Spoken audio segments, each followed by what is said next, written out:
हम सुख में जिस संसार को याद करते हैं वो संसार दुख में आपका साथ नहीं देता है। अरे आपको केवल एक घटना का स्मरण करा रहा हूं। एक हाथी, भागवत में आपने सुना होगा, एक हाथी त्रिकूट पर्वत पर रहता था और गर्मी का मौसम, नीचे आया सरोवर में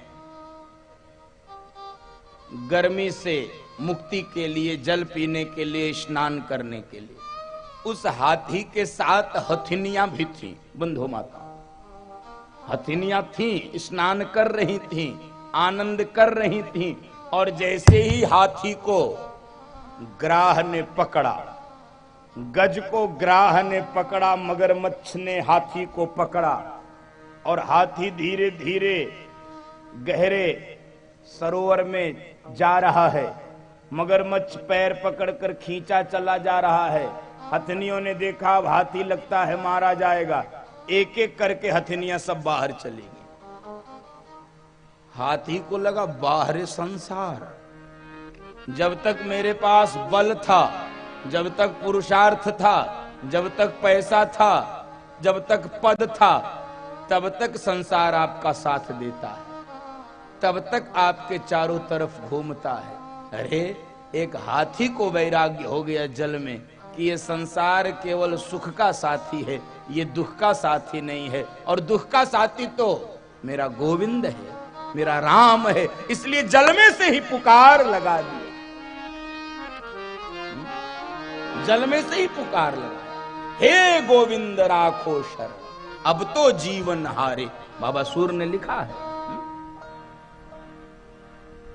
अब रक्षा करो प्रभु, अब रक्षा करो। एक हाथी को ये विवेक उत्पन्न हो गया कि रक्षा करने वाला तो मेरा गोविंद है, मेरा राघव है। ये संसार केवल सुख का साथी है बंधु माताओं, सुख में आपके चारों ओर घूमता रहता है। और दुख आ जाए, विपत्ति आ जाए, कष्ट आ जाए, फोन मिलाइए, फोन नॉट रीचेबल हो जाता है, फोन मिलता नहीं है, उठता ही नहीं है। सुख का साथी है संसार। और प्रसंग ये कह रहा है कि जो दुख में साथ रहता है, सुख में सबसे पहले उसको साथ रखो। जीवन में जब सुख आवे बंधु माताओं, जीवन में जब आपके कोई आनंद का समय आवे, सुख का समय आवे, तो सबसे पहले अपने प्रभु को धन्यवाद दीजिए, अपने इष्ट को धन्यवाद दीजिए। प्रभु आपकी कृपा से ये दिन देखने का अवसर मिल रहा है, तब संसार को पुकारिए, तब संसार को याद करिए। अयोध्या के लोग सब विधि सब पुर लोग सुखारी, रामचंद्र मुख चंद्र। एक माह तक बारात रुकी थी, एक माह। महाराज दशरथ थे नहीं अयोध्या में, तो राजसभा भी नहीं बैठ रही थी। आज एक माह के बाद बंधु माताओं, सभी सचिव, मंत्री, अधिकारी, जनता, जनार्दन, अन्य देश के राजे महाराजे, और उसी बीच महाराज दशरथ का आगमन एक माह के बाद। एक समय सब सहित समाजा, एक समय सब सहित समाजा, राज सभा रघु राजू बिराजा, राज सभा रघु राजू बिराजा।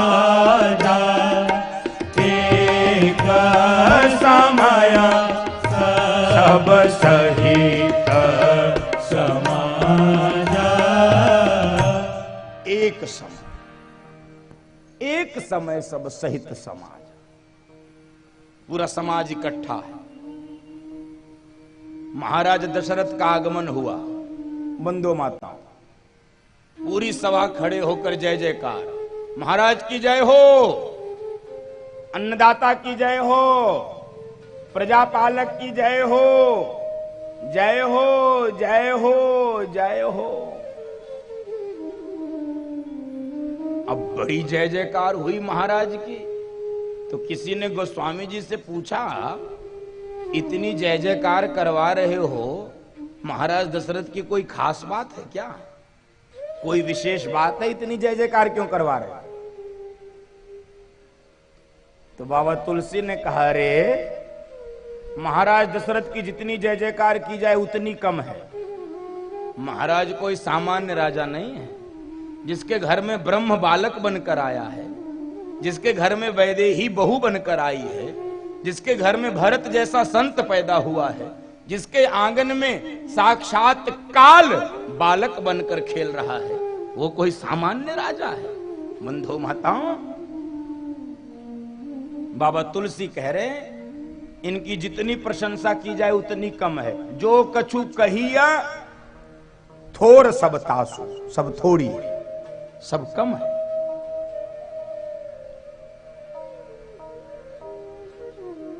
महाराज की जय जयकार हुई। तो जब किसी की जय जयकार होती है तो वो व्यक्ति क्या करता है? आपने संसार में भी देखा होगा, कोई मान लो नेता हो, उनके लिए जिंदाबाद के नारे लगे, जिंदाबाद जिंदाबाद है। नेताओं की सभाओं में आप लोगों ने देखा होगा, गए होंगे, नेताओं की सभा में मंच लगा होता है ऐसे ही, और जनता जनार्दन पहुंच जाती है। तो जब नेताजी मंच पर आते हैं और उनके समर्थक जिंदाबाद जिंदाबाद, तो नेताजी मंच पर आकर क्या करते हैं बताइए? पहला काम वो आकर क्या करते हैं? मंच पे आते हैं तो पहला काम क्या करते हैं बताओ? हाँ, बाबूजी ने बताया, हाथ जोड़कर ऐसे अभिवादन करते। तो जब भीड़ ज्यादा रहती है तो हाथ नहीं जोड़ते आजकल के नेता, ऐसे करते हैं, ऐसे देखा, ऐसे ऐसे। तो महाराज की जय जयकार हो रही थी। अच्छा एक बात बताओ, अब सही सही बताना, नेताओं की सभा में, ये जो राजनेता होते हैं, इनकी सभाओं में पहले जनता आती है कि पहले नेताजी? सही बोलना, पहले कौन आता? जनता। फिर नेताजी हेलीकॉप्टर से धूल उड़ाते हुए आते हैं थोड़ी देर बाद, हैं? अच्छा, अब फिर सही से बताना, ईमानदारी से, कथा में पहले कथावाचक आते हैं कि श्रोता? कौन आता? हाँ, बाबा जी पहले आ जाएं, पहले नाटक कर लें, इनकी आवाज कान में पड़ जाए, तब लोग घर में तैयार होना शुरू कर। अब आ गए, लग रहा है कुछ हो रहा था नाटक टाइप। ये बजाए किसके लिए? मेरे लिए कि अपने लिए? किसके?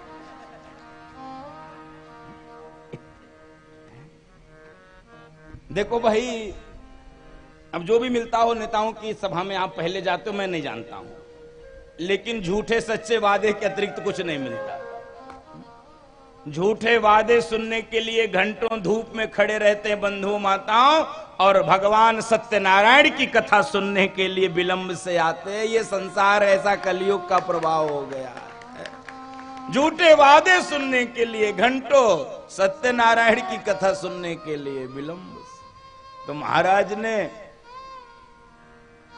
अभिवादन स्वीकार नहीं किया, महाराज ने हाथ हिलाकर अभिवादन नहीं स्वीकार किया। सब जिंदाबाद जिंदाबाद कर रहे थे, महाराज की जय हो जाए। तो महाराज ने जो किया वो एक आदर्श स्थिति। बंधु माता, महाराज दशरथ ने अभिवादन न स्वीकार करके क्या किया? राय सुभाय मुकुरु कर लीना, राय सुभाय मुकुरु कर लीना, पद बदनु बिलोकी मुकुट सम कीन्हा बदनु बिलोकी मुकुट सम कीन्हा राय शुभाय मुकुरु कर लीना बदनु बिलोकी मुकुट साम कीना बदनु बिलोकी मुकुट साम कीना। महाराज ने भरी सभा में शीशा देखना शुरू। राय शुभाय मुकुर कर लीन्हा। मुकुर माने दर्पण, राय माने राजा, शुभाय माने आदत। समझिए, राजा ने अपनी आदत के कारण, ये महाराज की आदत थी, वो शीशा देखते थे। शीशा ये महाराज की आदत। बंधु माताओं, आदत ऐसी ही डालनी चाहिए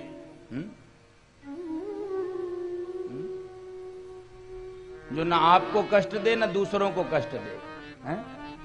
हम लोग कुछ भी आदत डाल लेते हैं। आदत बड़ा महत्वपूर्ण शब्द है, समझिए इसको। स्वभाव कहा है, स्वभाव। गुण दोष स्वभाव, तीन शब्द हैं। गुण दोष स्वभाव।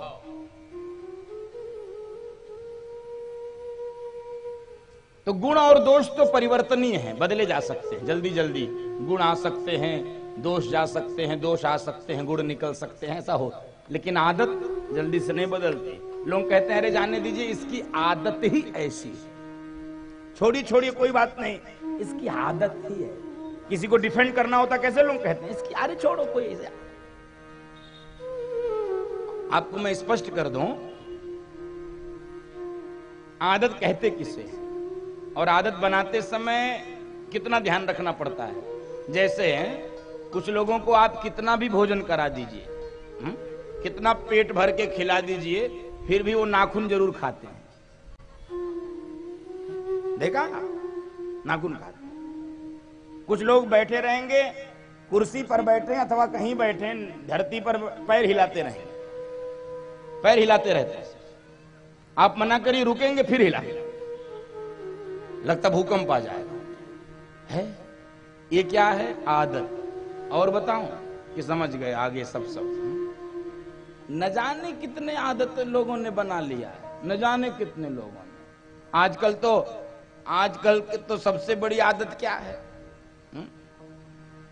एक भी मिनट खाली नहीं रहना, जैसे मौका मिला।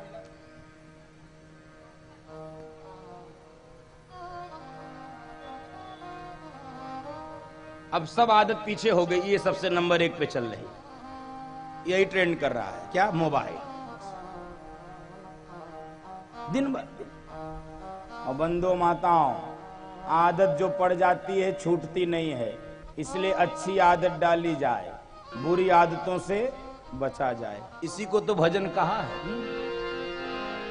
आदत बुरी संभार लो बस हो गया भजन। आदत बुरी संभाल लो बस हो गया भजन। आदत बुरी संभाल लो, आदत बुरी संभाल लो बस हो गया भजन। आदत बुरी संभाल लो बस हो गया भजन। मन की तरंग मार लो बस हो गया भजन। मन की तरंग मार लो बस हो गया भजन। आदत बुरी संभाल लो, आदत बुरी संभाल लो बस हो गया भजन। राय शुभाय मुकुर कर लीना। महाराज की आदत थी भरी सभा में शीशा देखने की। किसी ने टोक भी दिया कि महाराज भरी सभा में शीशा देख रहे हैं, अटपटा नहीं लग रहा आपको? मर्यादा की राजसभा है। तो महाराज दशरथ क्या कहना चाहते हैं सुनिए। महाराज दशरथ कहना चाहते हैं आपको अटपटा लग रहा है शीशा देखना, लेकिन शीशा सबको देखना चाहिए।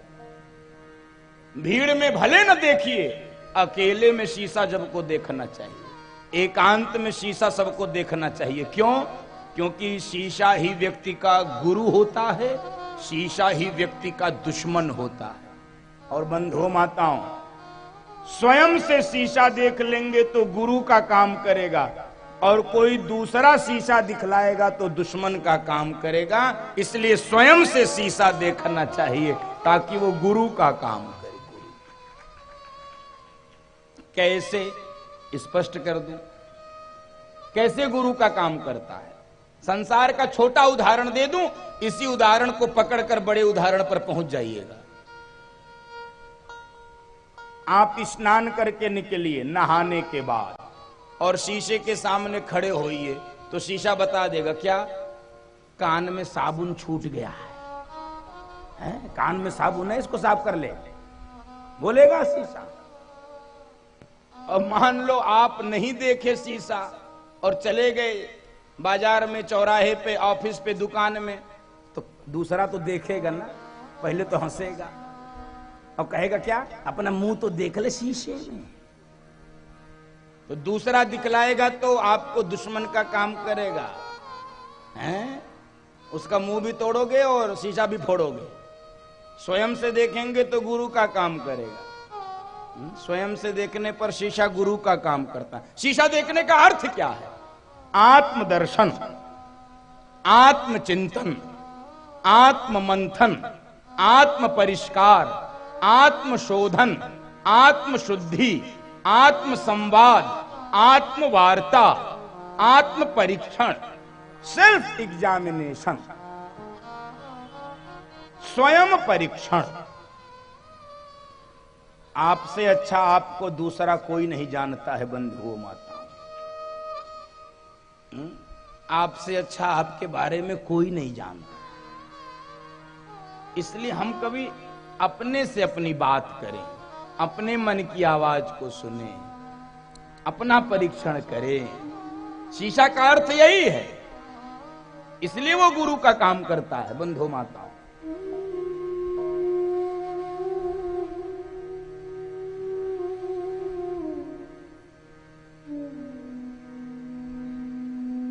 हम अपना परीक्षण स्वयं करें, अपना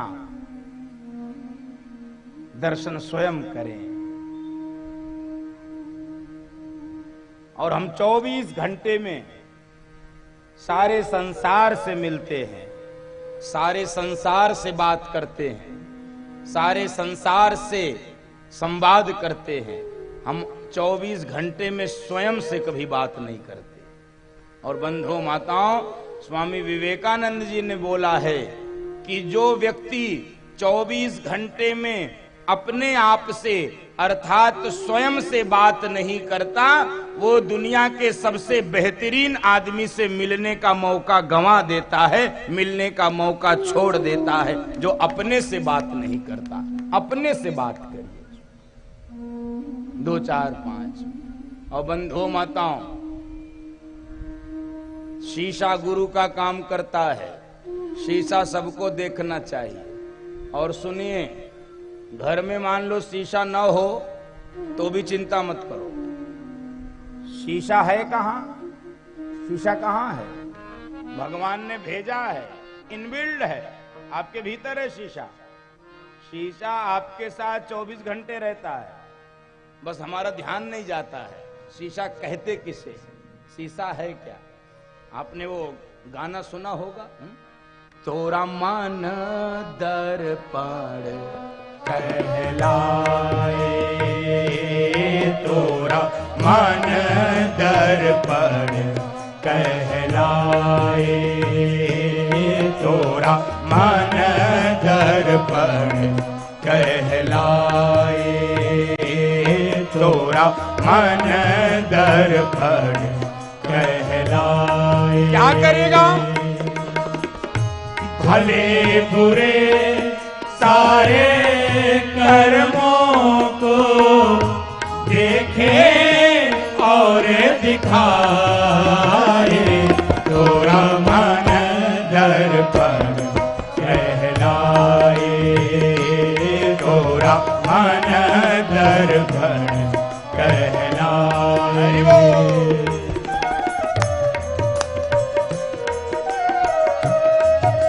ये मन दर्पण है, इसलिए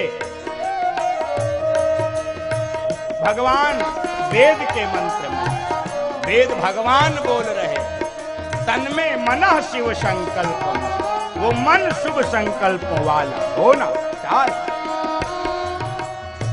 मन ही देवता मन ही ईश्वर, मन से बड़ा न को।